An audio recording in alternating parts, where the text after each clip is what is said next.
Hello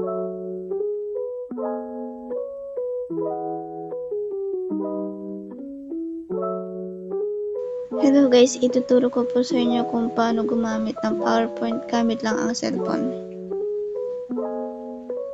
So, umpisa na po natin. Dito sa plus sign, pindutin lang po yan. Makikita niyo po madaming templates ang pwede nyong gamitin sa pag-edit or paggawa ng presentation. So, umpisa na po ating gumawa ng mga slide.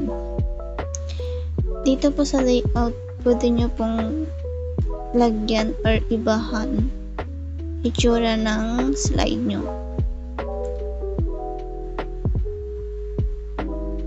Tapos, pwede nyo pong i-edit yung text nyo. Double tap nyo lang po para maka-edit kayo.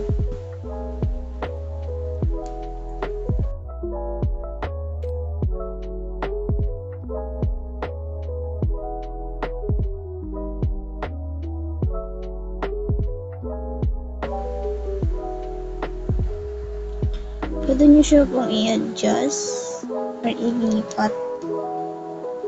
Pwede rin po kayong mag-delete ng nakalagay sa slide nyo. Meron din po tayong table.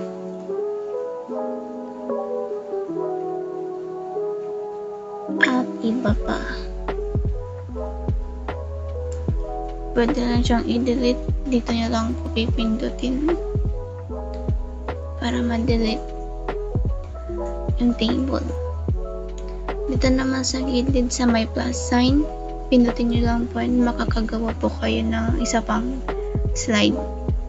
Punta ulit po kayo sa layout, i-edit nyo po yung gusto nyong layout ng pangalawa nyong slide.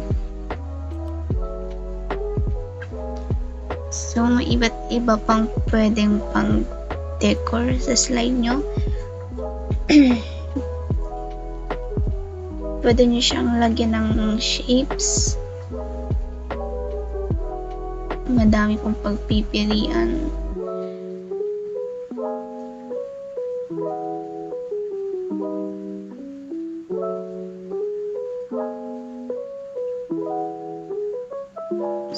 So, dito, pwede nyo siyang palitan ng kulay.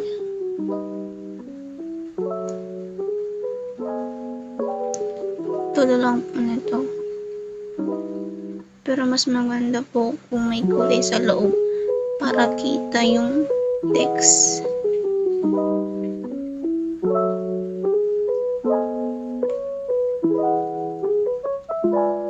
Kung magre-remove po kayo, pindutin nyo lang po ito.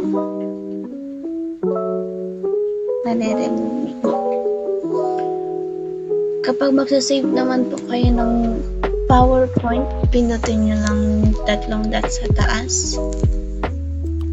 Pag napindot nyo na, pindutin nyo lang po itong save as.